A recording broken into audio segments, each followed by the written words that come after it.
Sa lungsod ng Kaifeng, ang mga tao ay nakatayo sa labas ng kanilang mga bahay sa mga lansangan at may pinag-uusapan. Napabalikwas si Murrem, 2,000 eskrimador ng Northern Blade Association at 500 martial masters ng Nine Orthodox Alliance na nagpunta sa pangangaso ng 7 hari sa landas ng demonyo ay pumatay ng 6 sa 7 hari. Hindi katakataka na ang mga sekta ng Ortodokso ay nadaig ang 7 hari sa landas ng demonyo. Ngunit ang pangalawang balita na sumunod ay nagsimulang magdulot ng kaguluhan sa Murrem. Katulad ng taga-sulat ng langit na demonyo, tagapuksa ng langit. Ang isa na pumatay ng 528 katao ng Northern Blade Association at 127 katao ng Nine Orthodox Alliances, ang hitsura ng demonyong Diyos.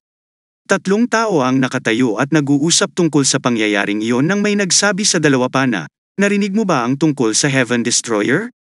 Ang young master na dumaan, huminto saglit sa layuning makinig sa tsismis na nangyayari doon. Sabi ng isa sa kanila, "Nabalitaan kong namatay ang sinumang nakakita sa kanya." At ang isa ay nagsasabi, at ang kanyang mukha ay gaya ng sa demonyo. Ngunit sinabi ng pangatlo sa dalawa pa na, ngunit si Hadukyang, ang pangalawang espada ni Tian Shan, na nakabalik na buhay ay nagsabi na siya ay isang gwapong young master. Then again, the second one says, "Anyway, nagpadala na ng investigation team ang Northern Blade Association, mukhang magkakaroon ng bloodbath sa Murrem." Ang Heavenly Demon na nakikinig sa chismis at nag-e-enjoy dito, tumetawa at nagsabi sa Heaven Destroyer, "Lahat tayo ay pinagkakaguluhan. Ito ay isang napakagandang pasukan, Heaven Destroyer." Ngunit ang Heaven Destroyer sa halip na maging masaya, ay tumingin sa mga taong nagchichismisan at pagkatapos ay sinabi sa Heavenly Demon, "Shut up. Pakiramdam ko ay nahuli lang ako sa walang kwentang away." Ang Heavenly Demon ay nasaktan sa kanyang pang-iinsulto at pagkatapos ay sinabi sa kanya, "Ano ang dapat maging hindi komportable? Nagpalit ka pa ng damit, di ba?" Ngunit tumugon si Huaining, sa Heavenly Demon, "Sa tingin ko ay hindi yun ang ibig niyang sabihin."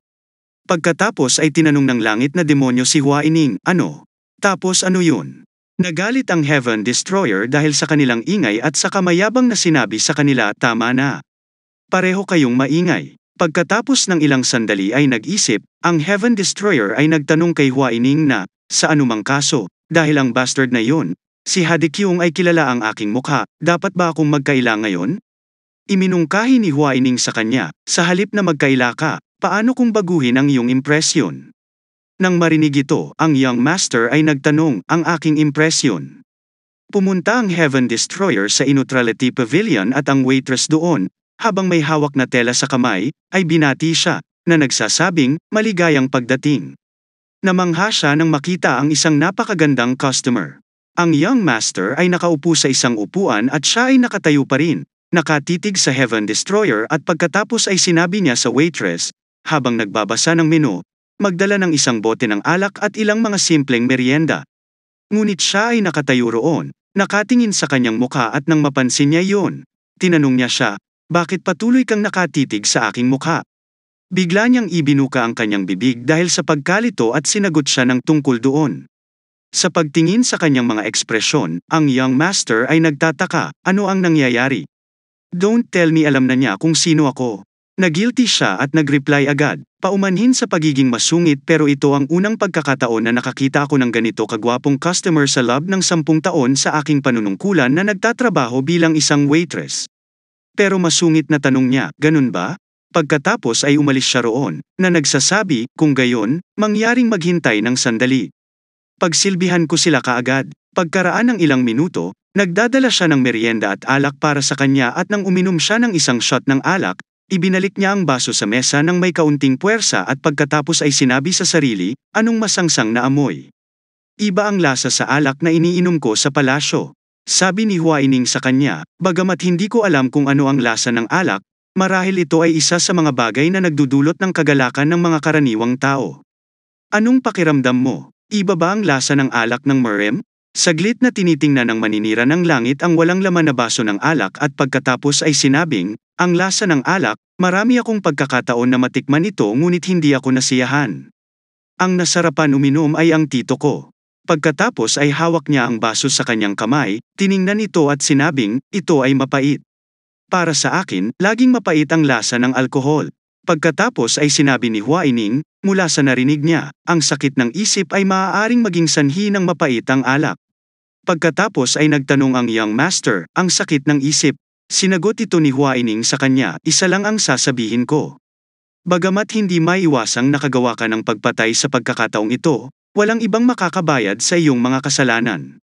Kaya, mangyaring huwag gumawa ng hanggal na pagkakamali ng pakikipaglaban sa isang maiwasang labanan at paggawa ng walang kabuluhang pagpatay. Sa pamamagitan nito, hindi ba darating ang araw na sa wakas ay mararamdaman mo na ang tamis ng alak? Tahimik na nakikinig sa kanya ang ng Heavenly Destroyer ng may galit. Na sinabi ng makalangit na demonyo kay Huaining, parang iyon ang sasabihin ng matandang na foggy monghe na tulad niya. Alam mo ba ang lasa ng alak? Kung hindi ka papatay, papatayin ka. Nalalapat iyon hindi lamang sa Murem kundi pati na rin sa mundo. Hindi mo rin ba alam yon? Si Huaining ay nakahinga pa rin ng maluwag at tumugon sa makalangit na demonyo. Makalangit na demonyo, ito ang unang pagkakataon na nakagawa siya ng ganoong labis na pagpatay pagkatapos na pumunta sa Murem. Dapat mong ipakita sa kanya ang ilang pagkabukas palad at matutong maunawaan siya. Galit pa rin si Heavenly Demon at mayabang na sagot sa kanya, I don't have that shitty generosity. Samantala sila ay abala sa pakikipagtalo sa isa't isa, ang young master ay nawala sa kanyang pag-iisip habang nakatingin sa kanyang kamay at nagtataka. Oo, hindi ko alam na ang martial arts ng Heavenly Demon ay magiging ganoon kalakas.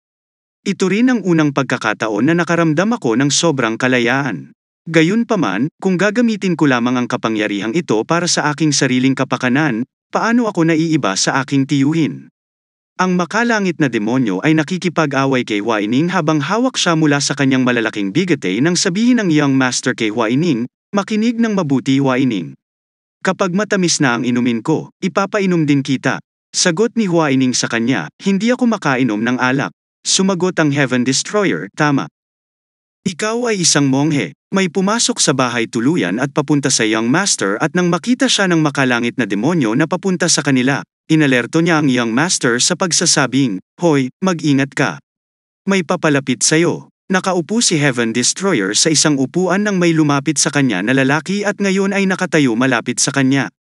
Ang young master ay may hawak na baso gamit ang kanyang kamay at iniisip, isang miyembro ng Southern Blade Coalition. Dumating doon ang lalaki at binati siya, na nagsasabing, ako si Tang Zhongwo mula sa lalawigan ng Sichuan. Siya ay mula sa Sichuan Tang clan at ang kanyang pangalan ay Tang Zhongwo. Tumingin sa kanya ang young master at nagtanong, Tang Zhongwo. Pagkatapos ay itinuro ang kanyang mga miyembro ng grupo, nag-aalok ng Heaven Destroyer na sumama sa kanila at siya, habang tinitingnan ang kanilang mga damit at sandata, ay nagtataka, kung tutuusin sa kanilang hitsura, dapat ay nasa edad ko sila at tila isa siyang martial artist. Dahil naiinip pa rin ako, dapat ba akong sumali sa kanila at makakuha ng ilang impormasyon? Pagkatapos ay iniisip ito, tumugon siya kay Tang, sasama ka ba? Pinaunlakan niya ang alok. Ang Heavenly Destroyer ay tumayo mula sa kanyang upuan at sumali sa mga grupo ng batang yon. Sinabi ni Tang Zhongwo sa kanyang mga kasama na, lahat. Dahil malugod na tinanggap ng young master ang aming alok, batiin natin ang isa't isa. Magalang na sabi ng young master sa kanila, ako ay nalulungkot ng mag-isa.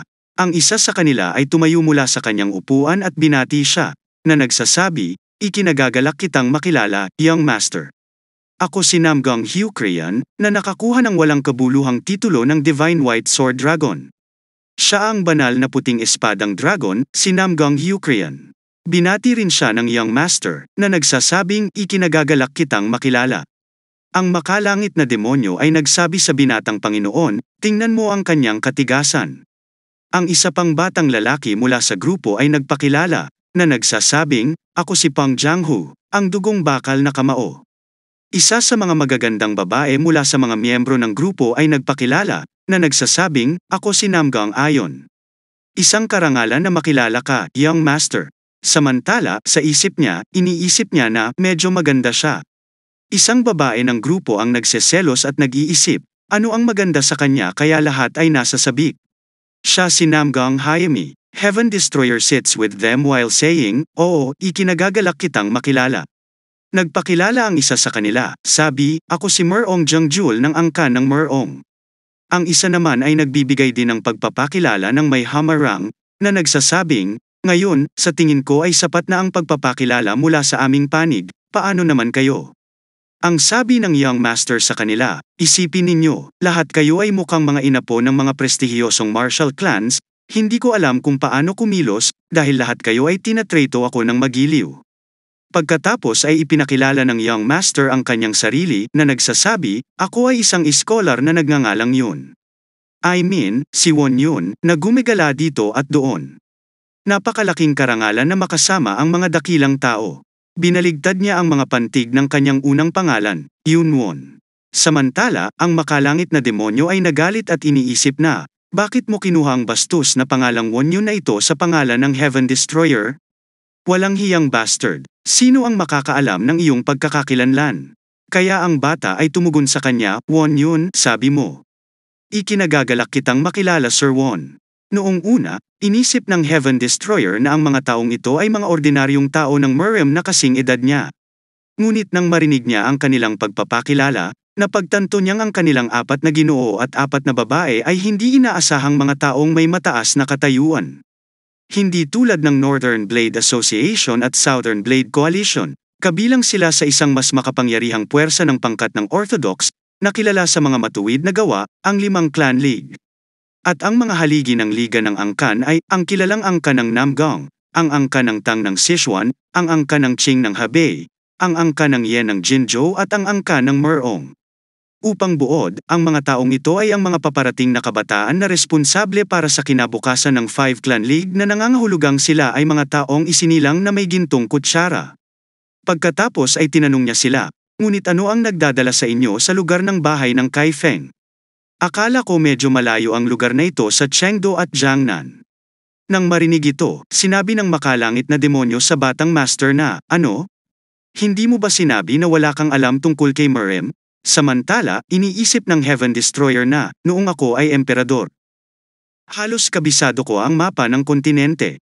Pagkatapos sa kanyang tanong, sinagot siya ni Pang Jianghu, hindi mo malalaman kahit sabihin namin sa iyo ang tungkol dyan. May nangyari sa Murrem at gaya ng sinabi namin sa iyo, kabilang kami sa isang organisasyon na tinatawag na 5 Clan League.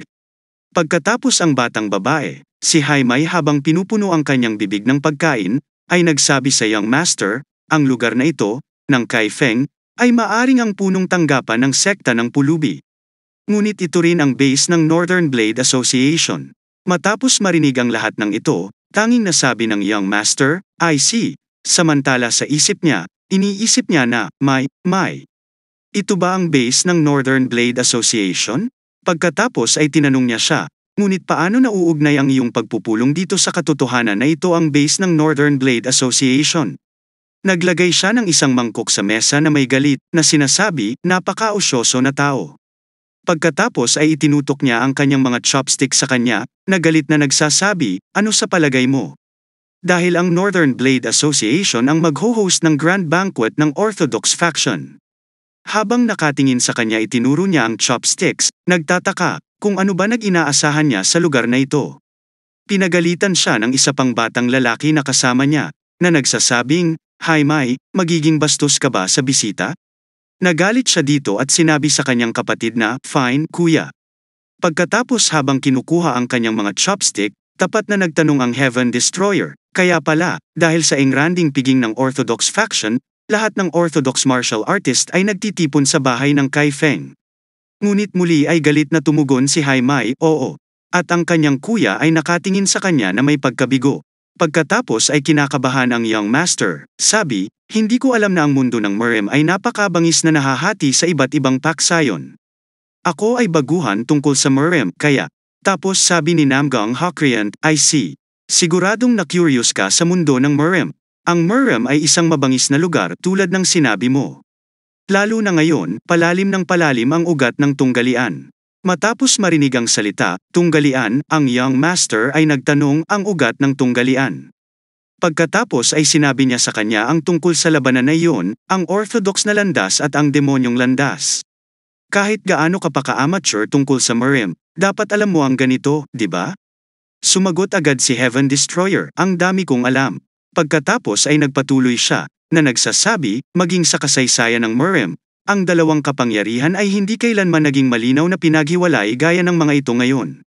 Nasa sitwasyon tayo kung saan dapat pumili ang bawat tao sa Miriam sa dalawa, anuman ang mangyari. Pagkatapos ay itinaas ng Young Master ang kanyang dalawang daliri at tinanong siya, dapat tayong pumili sa dalawa sa lahat ng paraan. Ngunit dapat mayroong isang tao na hindi gustong mapabilang sa alinman sa orthodox path o sa demonyong landas. Nag-fuse siya at sinagot ang Young Master habang naka-cross-armed na, "Siyempre, meron." Gayunpaman, ang mga grupo o mga tao na hindi malinaw na nakaupo sa gitna ay itinuturing na mga kaaway at malamang napapatayin. Matapos marinig iyon, iniisip ng Heaven Destroyer kahit na hindi sila magkagalit, pinapatay sila. Dahil lang sa ayaw nilang pumanig, isang hindi makatwirang panukala. Pagkatapos ay sinabi niya sa kanya, "Ikinalulungkot ko sa paggambala sa iyo, ngunit kapag sinabi mong pinatay, sino ang nagdadala ng akusasyon laban sa kanila?" Napakunot ang noo ni Namgang at napapikit dahil sa galit at tinamaan ng mesa, sabay sabing, "Kami ang pangkat ng Orthodox." Tahimik silang lahat saglit at pagkatapos ay nagpatuloy siya, nagalit na sinasabi, "Kabilang din ako sa pangkat ng Orthodox. Dahil dito, iniisip mo na nambobola lang kita ngunit hindi ko iniisip na ang Orthodox faction na sumusugpo sa demonyong landas, ay ang tanging paraan upang mapanatili ang moral ni Miriam." Gulat na nakatingin sa kanya ang Young Master. Samantalang galit na nakatingin sa kanya ang makalangit na demonyo. Pagkatapos ay ngumisi ang makalangit na demonyo at sinabi sa Young Master, na sinasabi ang kanyang isip, "Tignan mo yung lalaking yun. Medyo open-minded siya para sa Orthodox faction." Tapos sabi ni Jaime sa tenga ng kapatid niya, "Kuya, hindi mo dapat sabihin yan sa harap ng maraming taong ganito." Napagtanto niya ang kanyang mga sinabi at nakalimot siya.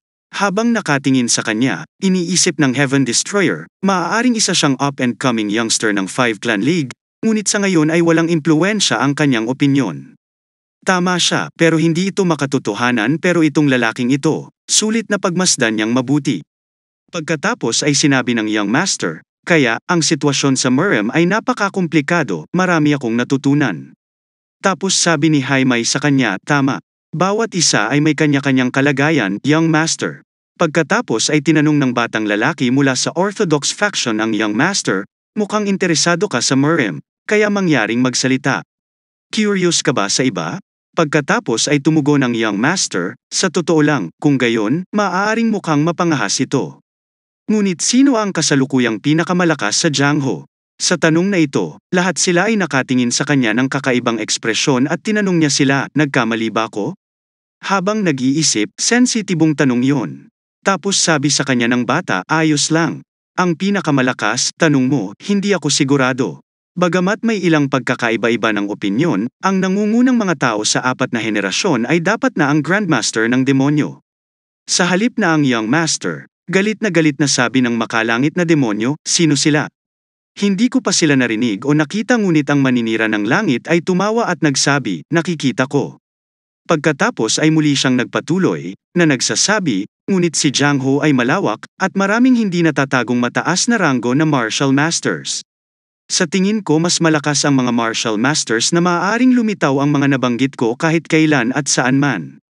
Pagkatapos ang Young Master habang nag-iisip ng isang bagay, hinawakan ang kanyang baba gamit ang kamay at nagtanong, "Kung gayon, kung nagkataon, paano naman si Master Huaining, ang ika-6 na ninuno ni Shaolin?" Namgang reply, "Pardon, Master Huaining, mahirap sabihin dahil 700 years ago pa siya." Matapos marinig ito, ang makalangit na demonyo ay nagsimulang pagtawanan si Huaining, na nagsasabing, "Wala kang magagawa sa katayuan ng oras, matandang lalaki." Ngunit ang matandang Foggy ay nakaka-relax at ang tanging sinabi, "Amit ba?" Pagkatapos ay tinanong siya ng Heaven Destroyer, "Nakikita ko. Kung gayon, paano naman ang makalangit na demonyo?" Parehong nalilito ang magkapatid sa kanyang tanong at pagkatapos ay nagtanong ang bata, "Makalangit na demonyo?" Samantalang sa isip niya, iniisip niya yun, bakit niya tinatanong yun? At sa pagkakataong ito, sinabi niya sa Young Master na may lubos na pagkaseryoso na, "Hindi ka ba ganap na clueless tungkol kay Miriam? Bagaman, alam mo naman ang mga tauhan sa kasaysayan ng Miriam, ang kwento tungkol sa makalangit na demonyo ay hindi ka panipaniwala, kaya malabo kung gaano tayo mapagkakatiwalaan." Ang makalangit na demonyo ay labis na nagalit at iniisip na ito ay kanyang insulto. At pagkatapos ay sinabi sa Heaven Destroyer na, "Hindi maliwanag ang aking asno. Kahit na ang mga matatandang tao sa kabila ng langit ay alam ang tungkol sa katotohanan ito. Ang young master ay nagtataka tungkol sa salita, sa kabila ng langit. Abala sila sa pag-uusap nang may dumarating doon at nanghaharas ng isang babae at ang pinuno ng grupo. Sabi sa babaeng iyon, "Asong babae, how dare you think makakatakas ka sa amin?" Siya ay umiiyak at nagmamakaawa para sa kanyang buhay na, "Mangyaring iligtas ang aking buhay." Habang tinitingnan ang kanilang mga kasuotan, iniisip ng Heavenly Destroyer, ang kasuotan na iyon, ang asosasyon ng Northern Blade.